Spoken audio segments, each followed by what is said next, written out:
नमस्कार भक्तों, स्वागत है हमारे चैनल वैदिक विचार में। है तुलसी माता, इस वीडियो को जो भी सच्चे दिल से लाइक करें, उसके घर में आप स्थायी रूप से निवास करें, उसकी झोली खुशियों से भर दे और उसके घर में कभी धन धान्य की कमी ना होने दे। तुलसी माता को जल देते समय बोलने चाहिए ये 3 शब्द जिनसे सभी मनोकामनाएं पूरी होती है। आज हम इस वीडियो में जाएंगे कि तुलसी माता को जल देते वक्त कौन से शब्द बोलने चाहिए। किसी समय की बात है, भगवान विष्णु विश्राम कर रहे थे, तभी देवी लक्ष्मी वहां आई और भगवान विष्णु से तुलसी माता को जल देने के महत्व के बारे में पूछा। भगवान विष्णु ने उन्हें तुलसी माता को जल देने के महत्व को विस्तार से बताया। तब देवी लक्ष्मी ने कहा, हे स्वामी, आपने मुझे तुलसी माता के महत्व के बारे में बताया, लेकिन अब मैं यह जानना चाहती हूं कि तुलसी माता को जल कैसे देना चाहिए। उनकी सेवा की सबसे श्रेष्ठ विधि क्या है और जल देते समय कौन सा मंत्र बोलना चाहिए। भगवान विष्णु ने उत्तर दिया, प्रिय देवी, जैसा कि मैंने तुम्हें तुलसी माता के महत्व के बारे में बताया, उसी प्रकार तुलसी माता को जल देते समय बोला जाने वाला मंत्र भी बहुत महत्वपूर्ण है। यह मंत्र 3 शब्दों का है, लेकिन इसका प्रभाव अत्यंत शुभ और कल्याणकारी है। जो भी रोज तुलसी माता को जल देते समय इन 3 शब्दों का उच्चारण करेगा, उसके घर में मां लक्ष्मी का वास होगा, उसकी दरिद्रता समाप्त हो जाएगी और उसे अपार धन धान्य की प्राप्ति होगी। मंत्र के महत्व को बताते हुए भगवान विष्णु ने कहा, इस मंत्र का महत्व सुनने से ही मनुष्य के सभी पाप नष्ट हो जाते हैं। उसे हजारों वर्षों तक तुलसी माता को जल देने के पुण्य का फल मिलता है। फिर भगवान विष्णु ने देवी लक्ष्मी को एक कथा सुनाई।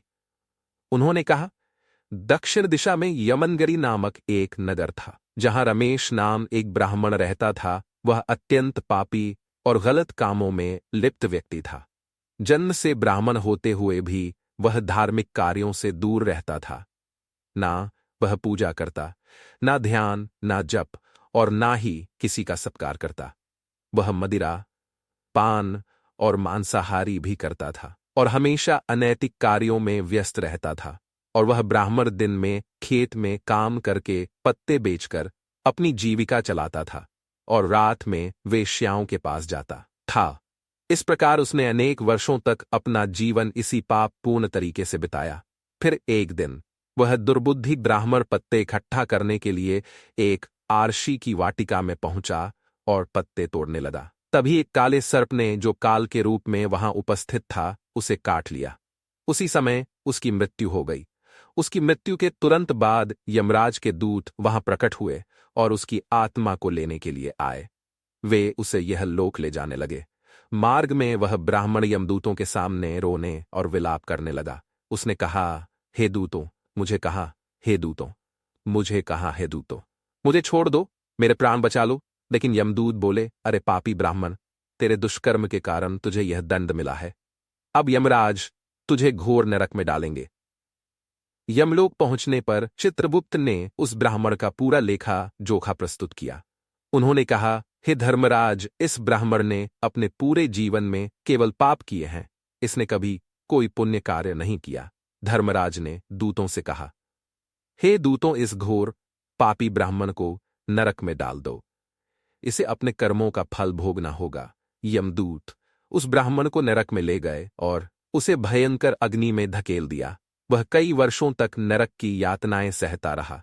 इसके बाद उसे अगले जन्म में बैल के रूप में जन्म मिला। बा का शरीर पाकर उसने भारी बोझ उठाने का कार्य किया। उसका मालिक उससे दिन रात काम करवाता था। जब उसकी शक्ति समाप्त होने लगी तो मालिक ने उसे एक लंगड़े आदमी को बेच दिया। वह लंगड़ा आदमी उस बैल का उपयोग अपने बोझ उठाने के लिए करता था। बैल ने 8 वर्षों तक उसकी सेवा की। फिर एक दिन वह बैल लंगड़े आदमी को लेकर एक ऊंचे पर्वत पर चढ़ा। अधिक परिश्रम और थकान के कारण वह बैल मूर्छित होकर गिर पड़ा और अंतिम सांसें लेने लगा। वहां खड़े लोगों को उस बैल पर दया आ गई। उन्होंने उसके मुख में पानी डालने का प्रयास किया। उसी भीड़ में एक पुण्यात्मा व्यक्ति भी था। उसने अपने पुण्य का थोड़ा भाग उस बैल को दे दिया। इसे देखकर अन्य लोगों ने भी अपने अपने पुण्य उसे देना शुरू कर दिया। उसी भीड़ में एक वेश्या भी खड़ी थी। सभी अपना पुण्य उस बैल को देकर उसका उद्धार करने का प्रयास कर रहे थे। ये देखकर उसने भी अपना पुण्य उस बैल को दे दिया। कुछ देर बाद उस बैल की मृत्यु हो गई। फिर उस स्थान पर यमदूत आए और उस बैल के शरीर से उस ब्राह्मण की आत्मा को निकालकर यमलोक ले गए। यमलोक पहुंचने पर उसे यमदेव के सामने प्रस्तुत किया गया। चित्रगुप्त ने जब उसका लेखा जोखा देखा तो वे चकित रह गए। वैश्य के द्वारा दिए गए पुण्य के कारण उसके सभी जन्मों के पाप नष्ट हो चुके थे। यमदेव ने कहा, हे ब्राह्मण, उस वेश्या ने तुझे अपना पुण्य देकर तुझ पर बड़ा उपकार किया है। उसी के पुण्य के प्रभाव से तुम्हारे सभी पाप नष्ट हो गए हैं, इसलिए अब तुम्हें फिर से मनुष्य जन्म प्राप्त होगा। इस प्रकार वह ब्राह्मण पृथ्वी पर एक उत्तम ब्राह्मण कुल में जन्म लेता है। उस महापुण्य के प्रभाव से उसे अपने पूर्व जन्म की सारी बातें याद आने लगती हैं। जब वह बड़ा होता है तो उसे यह ध्यान आता है कि पिछले जन्म में जब वह था तब एक वेश्या ने उसे अपना पुण्य दिया था। उसके मन में उस वेश्या के बारे में जानने की उत्सुकता जागती है। वह वेश्या का पता लगाकर उसके नगर में पहुंचता है। वहां वह वेश्या, जो अब बूढ़ी हो चुकी थी, उसे मिल जाती है। वह ब्राह्मण उसके सामने जाकर बार बार प्रणाम करता है और धन्यवाद देने लगता है। वेश्या उससे पूछती है, ब्राह्मण श्रेष्ठ, आप कौन हैं और किस कारण मुझे धन्यवाद दे रहे हैं? मैंने आपका कौन सा कार्य किया है जिसके लिए आप मुझे नमस्कार कर रहे हैं? तब ब्राह्मण कहता है, हे मां, मैं वही बैल हूं जिसे तुमने अपना पुण्य देकर जीवन दान दिया था। अपने पाप कर्मों के कारण मुझे पिछले जन्म में बैल बनना पड़ा। उस पर्वत पर जब मैं अंतिम सांसें ले रहा था तब तुमने अपना पुण्य मुझे दे दिया था। उसी पुण्य के प्रभाव से ही आज मुझे फिर से मनुष्य जन्म मिला है और अपने पूर्व जन्म की सारी बातें याद है। किंतु हे मां, मैं यहां यह जानने आया हूं कि तुमने मुझे कौन सा पुण्य दिया था जिससे मेरे सभी पाप नष्ट हो गए।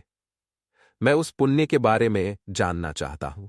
तब वैश्य ने कहा, हे ब्राह्मण श्रेष्ठ, मैंने तो अपने जीवन में कोई पुण्य का कार्य नहीं किया है, पर मेरे घर में एक तोता है जो पिंजरे में रहकर हमेशा कुछ बोलता रहता है, जिसे सुनकर मेरा अंतःकरण पवित्र हो गया।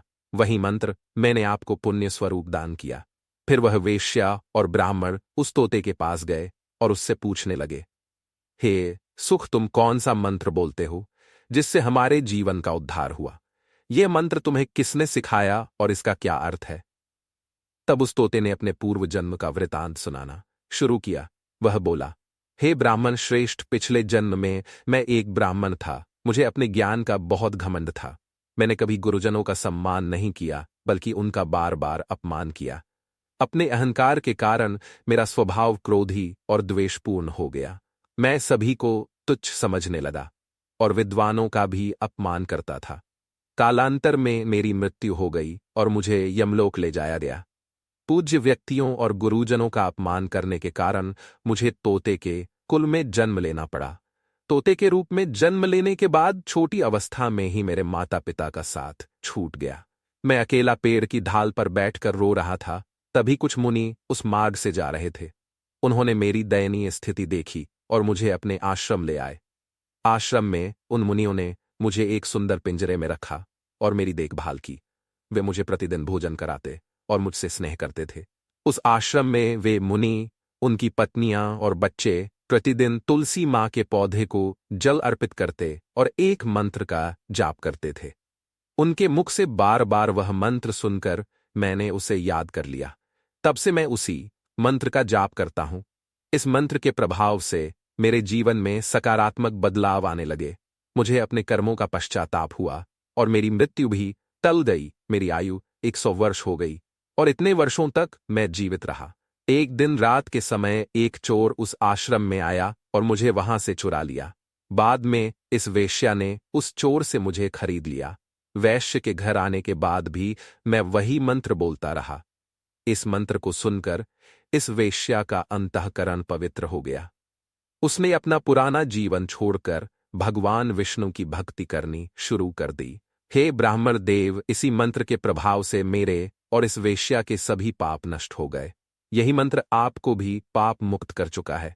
इस प्रकार तोते ने उस ब्राह्मण और वैश्य को पूरा वृत्तांत सुना दिया। ये ब्राह्मण और वैश्य दोनों बहुत प्रसन्न हुए। उन्होंने तय किया कि अब वे प्रतिदिन तुलसी मां को जल अर्पित करेंगे और उस मंत्र का जाप करेंगे। कुछ समय बाद उस ब्राह्मण, वैश्य और तोते ने मंत्र के प्रभाव से दिव्य विमानों में बैठकर विष्णु लोक की यात्रा की। भगवान विष्णु ने देवी लक्ष्मी से कहा, हे देवी, तुलसी मां के मंत्र के प्रभाव से उस तोते, वेश्या और ब्राह्मण के सभी पाप न हो गए। इसीलिए हर व्यक्ति को प्रतिदिन तुलसी मां को जल अर्पित करते हुए इस मंत्र का जाप अवश्य करना चाहिए। वह मंत्र इस प्रकार है, ओम वृंदावन स्वाह, ओम वृंदावन स्वाह। जो स्त्री प्रतिदिन तुलसी मां के सामने इस मंत्र का उच्चारण करेगी वह सौभाग्यशाली बनेगी। जो पुरुष इसका जाप करेगा उसे अक्षय धन की प्राप्ति होगी। जिस घर में प्रतिदिन तुलसी मां की पूजा होगी वहां लक्ष्मी जी का सदासा रहेगा। तुलसी मां का यह मंत्र फलदायी और सिद्धियों को प्रदान करने वाला है। स्त्रियों को स्नान के बाद बाल बांधकर मांग में सिंदूर लगाकर तुलसी मां को जल चढ़ाना चाहिए। साथ ही तुलसी मां की परिक्रमा करनी चाहिए। शाम के समय तुलसी मां के पास दीपक जलाने से घर में सुख समृद्धि आती है। भगवान विष्णु की पूजा तुलसी मां के बिना अधूरी है। तुलसी का एक पत्ता चढ़ाने से भगवान को उतनी प्रसन्नता मिलती है, हजारों अमृत के घरों से नहलाने पर भी नहीं मिलती। जो भी व्यक्ति तुलसी मां का सम्मान करेगा और उनके इस मंत्र का जाप करेगा उसे न केवल इस लोक में बल्कि परलोक में भी शुभ फल प्राप्त होगा। ऐसा फल तुलसी मां के पत्तों के दान से मिलता है। जो मृत्यु के समय अपने मुख में तुलसी के पत्तों का जल ग्रहण करता है, ऐसा व्यक्ति अपने सभी पापों से मुक्त होकर भगवान विष्णु के धाम जाता है। भगवान विष्णु कहते हैं, पूर्णिमा, अमावस्या, द्वादशी और सूर्य संक्रांति के दिन मध्याह्न, काल रात्रि और अशोच के समय तेल लगाकर बिना स्नान किए अथवा बिना हाथ पैर धोए रात्रि के वस्त्र पहनकर तुलसी के पत्ते तोड़ना महापाप होता है। श्राद्ध व्रत, दान, प्रतिष्ठा और देव पूजा के लिए तोड़े गए तुलसी के पत्ते 3 रात तक पवित्र रहते हैं। तुलसी के पत्तों को बिना नष्ट किए उसके अग्रभाग को तोड़ना चाहिए। तुलसी की मंजरी, जो सभी फूलों से श्रेष्ठ मानी जाती है, उसे तोड़ते समय पत्तियों का होना आवश्यक है। पौधे को बिना हिलाए केवल अग्रभाग को तोड़ना चाहिए ताकि पूजा का फल और बढ़े। तुलसी के पत्तों को कभी नाखून से नहीं तोड़ना चाहिए क्योंकि इससे पाप लगता है। रात्रि के समय तुलसी के पौधे को छूना या उसके पत्ते तोड़ना अशुभ माना जाता है क्योंकि रात्रि में वह निद्रा अवस्था में होती है। गुरुवार को तुलसी के पौध में थोड़ा कच्चा दूध अर्पित करें और इस दौरान ओम नमो भगवते वासुदेवाय नमः मंत्र का जाप करें।